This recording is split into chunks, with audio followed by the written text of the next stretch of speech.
Wren had exactly 4 seconds to decide whether to run before the entire Great Hall turned to look at her, and in the end, her feet made the choice before her mind could catch up, because running from an Alpha King's table was somehow worse than sitting at it. The seat beside him was still warm from whoever had vacated it in a hurry, and the moment she lowered herself into it, the noise of 300 people eating and laughing and arguing over territory lines simply stopped, like someone had reached out and pinched a candle flame between 2 fingers. Goblets froze halfway to lips. A serving girl near the hearth dropped a tray of bread, and the clatter seemed to echo for a full 10 seconds in the sudden silence. Wren stared straight ahead at the crest carved into the far wall, a wolf howling over a crown, and told herself that if she didn't breathe, maybe he wouldn't notice she existed. Then Alpha King Kael Ashwood turned his head. Not fast. Not with the violence people whispered about in taverns 3 territories away. Slowly, deliberately, the way a predator turns when something unexpected crosses its path, and it hasn't yet decided if that something is prey or a problem or neither. His eyes, the pale gold of a wolf mid-shift, moved over her face, down to her throat, and stopped there. Something shifted behind them, something that had no business existing on the face of a man they called the Widowmaker in 6 kingdoms. His nostrils flared once, barely perceptible unless you were sitting close enough to feel the heat radiating off him, which Wren very much was. She had no idea, in that frozen heartbeat, that her life had just permanently split into a before and an after. 20 minutes earlier, none of this had seemed like it would end in her sitting inches from the most feared man on the continent. 20 minutes earlier, Wren had been standing in the scullery corridor behind the Great Hall, elbow deep in a barrel of goose fat, listening to Ivy and Petra whisper to each other in that particular tone they used when they'd already decided something was funny before anyone else had agreed. 10 silver says she won't even make it past the guards, Petra had said, not bothering to lower her voice, because girls like Wren weren't worth the effort of discretion.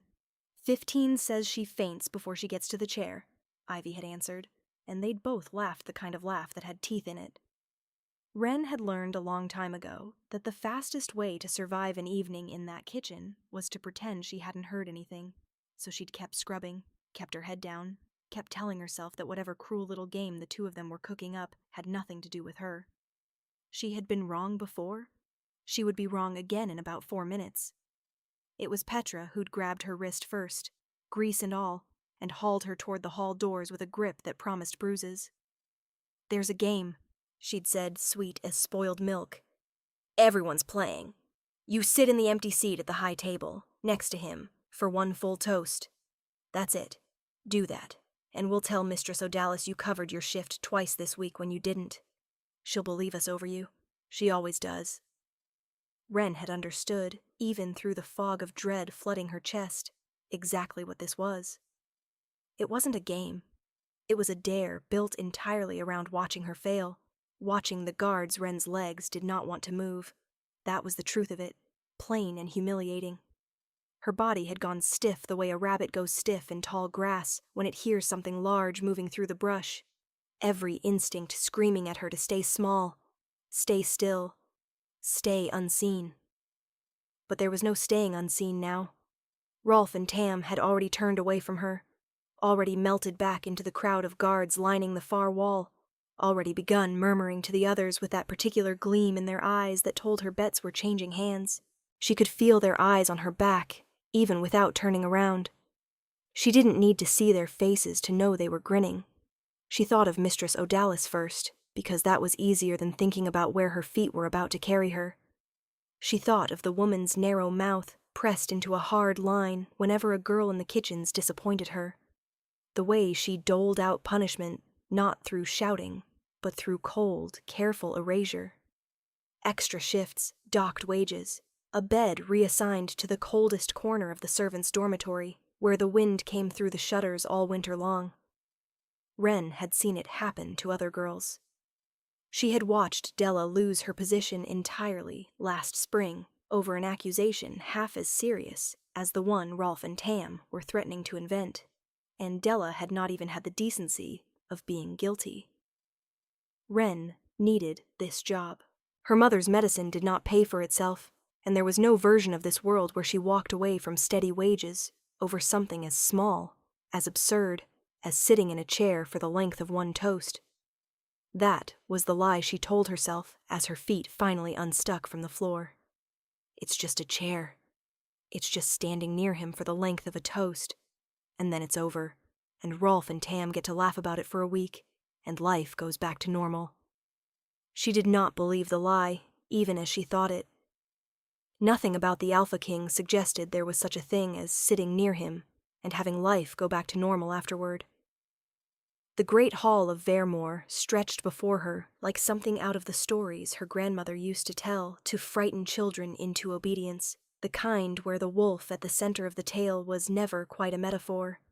Firelight rolled up the stone walls in long amber sheets, catching on old tapestries depicting battles she didn't know the names of, on antlers mounted 12 feet up where no ordinary hunter could have reached, on the black iron chandeliers that hung so low over the long tables that the tallest men in the room had to duck when they stood to make their toasts.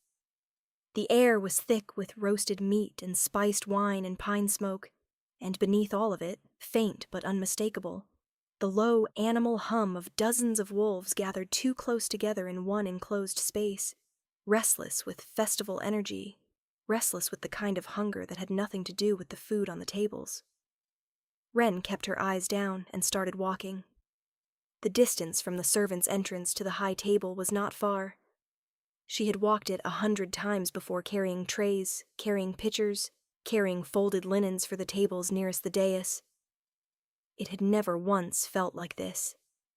Every step now seemed to stretch longer than the last, the stone floor unspooling beneath her feet like it did in dreams where you run and never arrive. Conversation did not stop as she passed, not yet, but she felt heads turning anyway, felt the specific weight of attention that came from being a servant girl walking somewhere she had no business walking, in a hall built for lords and warriors and the mated pairs of the ruling houses, not for someone whose hands still smelled faintly of lye soap from the wash basins. Somewhere behind her, low enough that it was meant only for the guards nearby, but not quite low enough to escape her ears entirely, she heard Tam's voice. 2 silvers says she doesn't make it past the 3rd table. She's past the 3rd table, someone else muttered back, sounding almost disappointed. Fine. 2 silvers says she trips before she sits. A ripple of quiet laughter followed that, ugly and pleased with itself, and Wren's face burned hot enough that she was grateful for the low light. She kept walking. She did not trip. She would not give them that.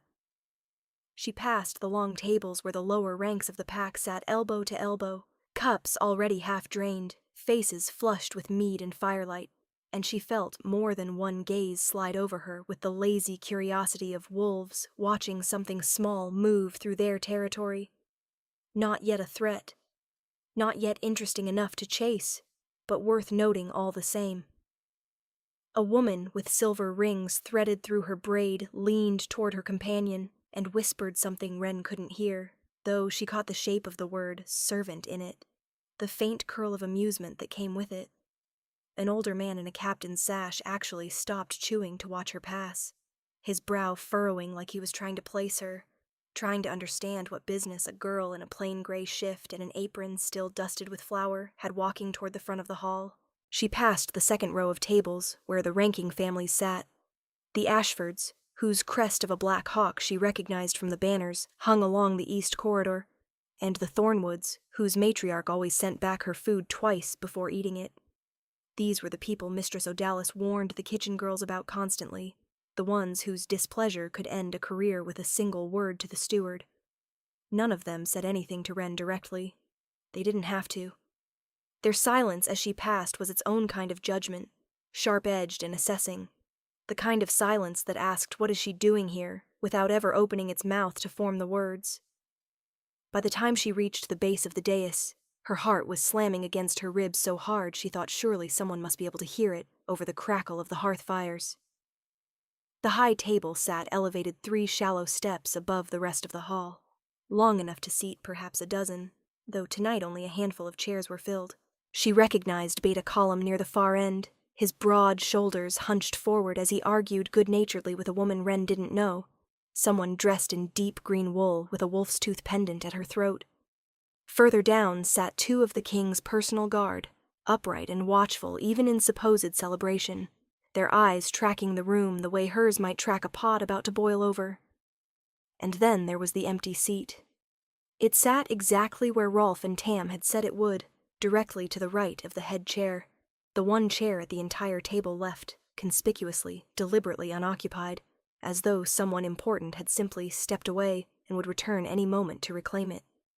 Wren had assumed, in the chaotic scramble of her thoughts on the walk over, that perhaps there would be some mistake, some misunderstanding, that the seat would already have been filled by the time she arrived, and she would be spared this by a simple accident. There was no such mercy. The chair sat empty, its high wooden back carved with the same wolf's head motif that marked every piece of furniture in this hall, waiting for her the way a trap waits for a foot to fall into it. And beside it, filling the head chair the way a mountain fills a valley, sat the Alpha King. Wren had seen him before, at a distance, the way most of the pack had, presiding over the winter tribunal from a raised platform, riding out through the lower gate with his personal guard trailing behind him like a shadow given shape, standing at the edge of the training yard with his arms crossed while younger wolves sparred below him, silent and unreadable, and utterly still in a way that made grown warriors straighten their spines without being told to. She had never been closer to him than the length of a crowded courtyard. She had certainly never been expected to sit beside him. Up close, he was worse. Not worse in the sense of frightening, though he was that too, but worse in the sense of being entirely too real, too solid, too present in a way that made the stories about him feel suddenly insufficient. His hair was dark, cropped close at the sides in a manner that spoke of practicality rather than vanity, and his jaw carried a shadow of stubble that caught the firelight in a way that made him look less like a painting of a king and more like a man who had simply forgotten to shave that morning, which somehow made him more unsettling, not less. His shoulders strained against the black tunic he wore, the fabric plain and unadorned except for a single silver clasp at the collar shaped like a howling wolf, and his forearms, resting on the table in front of him, bore the kind of old, faded scars that came from blades rather than accidents. He was not eating. He was not drinking, though a full cup sat untouched at his elbow. He was simply sitting there, spine straight, gaze fixed somewhere in the middle distance of the hall, radiating the particular stillness of a predator that has already decided nothing in the room requires its attention. Wren's mouth had gone completely dry. She became aware, distantly, that the hall had not yet gone silent, that the low roar of feasting still rolled on around her, laughter and clattering cups, and someone near the hearth attempting a drinking song that kept falling apart halfway through the second verse. And she clung to that ordinary noise like a rope thrown to someone drowning. If the hall was still loud, she reasoned, then maybe no one had truly noticed her yet. She was wrong. The drinking song at the hearth died first, the singer's voice cracking off mid-word as if someone had reached into his throat and simply stopped him. Then the laughter near the ale casks folded in on itself, chuckles trailing into confused half-smiles as men followed each other's eyes toward the high table. Cups stopped clattering. Somewhere a dog that had been gnawing on a bone under one of the benches lifted its head, ears pricked, sensing the shift in the air before most of the humans did. And then, like a wave rolling backward from the shore, instead of toward it, the silence reached her. Total. Absolute. So complete that Wren could hear her own pulse hammering somewhere behind her ears. The Alpha King was still looking at her, not glancing. Not the brief, dismissive sweep a king might give a servant who'd wandered too close to his boots. He had turned his whole body toward her, one arm braced along the back of his chair, and he was looking at her the way a man looks at something he cannot immediately explain. A puzzle laid on the table in front of him that refused to resolve into a shape he recognized. Up close, he was worse than the stories, or better, depending on which part of her brain was doing the assessing in that moment, and Wren was appalled to discover that some small, treacherous corner of her mind was still capable of noticing things like the sharp, clean line of his jaw, or the way firelight caught in eyes that weren't quite brown and weren't quite gold, but some restless color in between that seemed to shift depending on how the light fell. He had a scar that cut through one eyebrow and stopped just short of his eye, thin and pale and old, the kind of mark that told you a story had happened there once, and that story had ended in his favor. His hair was dark and pushed back from his face, longer at the front than a soldier's, and when he tilted his head slightly, assessing her, still without a single word spoken, she caught the faint motion of muscle in his throat as he inhaled, not glanced. Inhaled. Wren's stomach dropped straight through the floor. She knew, distantly, from the half-remembered lessons her mother used to murmur to her as a child, lessons about pack customs and the old hierarchies, back before her mother had stopped speaking of such things altogether, that wolves read scent the way ordinary people read a face, that a stranger's scent could tell an alpha more about them in half a second than an hour of conversation could tell anyone else. She had never once considered, in 17 years of trying to be as unremarkable as furniture, that anyone powerful enough to matter would ever bother scenting her at all. He was still doing it. Slow, unhurried, like he had all the time in the world, and intended to use every second of it. "You're not supposed to be here," he said. His voice was low, quiet enough that it shouldn't have carried, and yet it did, sliding out across the hushed hall with an ease that told Wren he hadn't had to try. Kings didn't have to raise their voices. The world simply arranged itself to listen. Wren's mouth had gone so dry that for a moment she thought she might not be able to answer at all. She was aware of every eye in the hall fixed on the back of her neck, aware of the guards near the door who had made the bed in the first place, probably choking on their own smugness, aware that somewhere behind her, at one of the long trestle tables, Dell was almost certainly watching through her fingers, with the particular horror of someone who had helped orchestrate a disaster and was now regretting it in real time. "No," Wren managed. "I'm not." It wasn't the answer anyone expected, least of all her. She'd meant to apologize, to stammer some excuse about a dare and a bet and being pushed forward before she understood what was happening, the kind of groveling that might, if she was lucky, get her escorted quietly back to the servants' end of the hall with nothing worse than a bruised pride to show for it. Instead, the plain, blunt truth had come out of her mouth before her brain had finished composing anything more diplomatic, and now it hung there in the silence, undeniable and a little defiant, and she watched something flicker across the king's face that she couldn't quite name. It wasn't anger. She'd braced for anger, had spent the entire walk across the hall bracing for it, certain that this would end with her being lifted out of the chair by the collar and deposited somewhere considerably less comfortable, possibly outside the castle walls entirely. But what crossed his face instead looked almost like amusement, if amusement could exist in a face otherwise built entirely out of hard, controlled lines. "No," he repeated, testing the word like he wanted to see how it sat in his own mouth. "You're not." He didn't call the guards. He didn't call anyone. He simply reached for the cup at his own place setting, the ornate silver one, etched with the crest of his line, the one no hand but a king's was meant to touch, and turned it slightly, thoughtfully, between two fingers, as though the conversation had already moved on to something else entirely in his mind, even while his gaze stayed fixed on her. "Then tell me," he said, "who dared you to sit in my dead general's chair?" The words landed like a stone dropped into still water, and around them the hall, which had been holding its breath in silence, seemed to ripple with the shock of them. Dead general's chair. Wren felt the blood leave her face. She had known, vaguely, that the seat beside the king had been left empty at feasts for longer than she'd worked in this castle, had heard whispered fragments about a commander who'd died in some border skirmish 2 winters back, and whose place at the high table had never been filled since. She had assumed, in the frantic, panicked seconds before Dell and the others had shoved her forward, that it was simply an empty seat. A logistical inconvenience. Not a grave.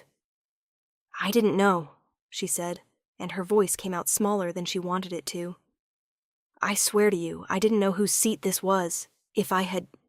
"If you had, you wouldn't have sat in it," he finished. The silence that followed his words was not the silence of an empty room. It was thicker than that, a silence made of held breath, of 200 people in that hall trying not to exist too loudly, trying not to become the reason the Alpha King's attention shifted even an inch. Wren felt it pressing against her skin like a physical weight, and beneath it, she felt something else entirely. The slow, sick understanding that she had not just sat in an empty chair. She had sat in a wound.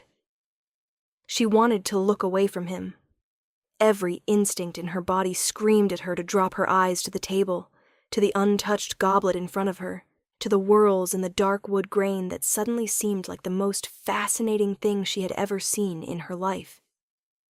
But his gaze held hers the way a hand holds a wrist.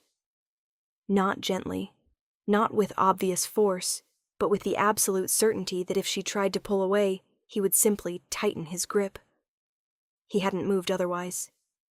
His shoulders were still angled toward her, one forearm resting along the table's edge, close enough that she could see the old scar that curved along the back of his hand, pale and thin, like something drawn with a fingernail years ago and left to fade.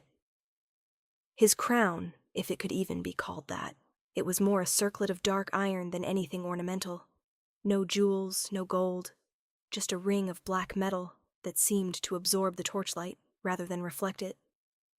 Sat low on his brow, and beneath it his eyes were the color of a storm that hadn't decided yet whether it would break. "You didn't answer," he said. His voice was low, even, but it carried down the length of the high table without effort, the way a voice does when it has spent years being obeyed the first time it speaks. "I asked if you knew. You told me you didn't. I believe you." A pause. That is not the same as forgiveness. It is simply an observation. Wren's throat had gone dry. Somewhere behind her, far enough down the hall that she couldn't see faces anymore, she heard the faint scrape of a bench. Someone shifting, someone leaning forward to watch better, as though this were a performance and not the worst moment of her life. "I'll move," she said quickly. "I'll move right now, my lord, your majesty. I didn't mean to. I didn't say you could move." The words landed flat and absolute, and the hall's silence deepened around them, somehow, impossibly, becoming even more complete. Wren felt her pulse jump into her throat. Beside her, close enough that she could feel the heat radiating off him, even through the layers of her own dress, the Alpha King tilted his head, studying her the way a man studies a locked door he has, suddenly, unexpectedly, found the key to. "What is your name?" The question came so simply, so plainly, that for a moment Wren thought she'd misheard him. Names were currency in a hall like this. She'd learned that much in the 3 months she'd worked as an underscribe in the record halls, copying land grants and tax ledgers until her fingers cramped. Names were traded, weighed, filed away, and used later as leverage. She had never once imagined the Alpha King himself would want hers. "My name," she repeated, stalling, because some small animal part of her brain believed that if she just kept talking without actually answering, she might buy herself enough time to think of an escape that didn't exist. "Yes." His eyes didn't blink. "Your name. It is not a difficult question." Down the table, she caught movement at the edge of her vision. An older man in deep burgundy robes, silver chain of office resting against his chest, half rising from his seat as though to intervene, and then thinking better of it and sinking back down. He looked, Wren thought distantly, like a man watching a carriage roll toward a cliff and trying to decide whether shouting would help or simply draw the horse's attention. Dell was somewhere behind her. Wren didn't dare turn to find her, but she could feel her presence anyway, could imagine exactly the look on her face, the smugness gone, replaced by something closer to horror, because a dare was supposed to end in humiliation, in a red-faced scramble back to the servants' tables. Not in this. Not in the king himself, leaning an inch closer, waiting,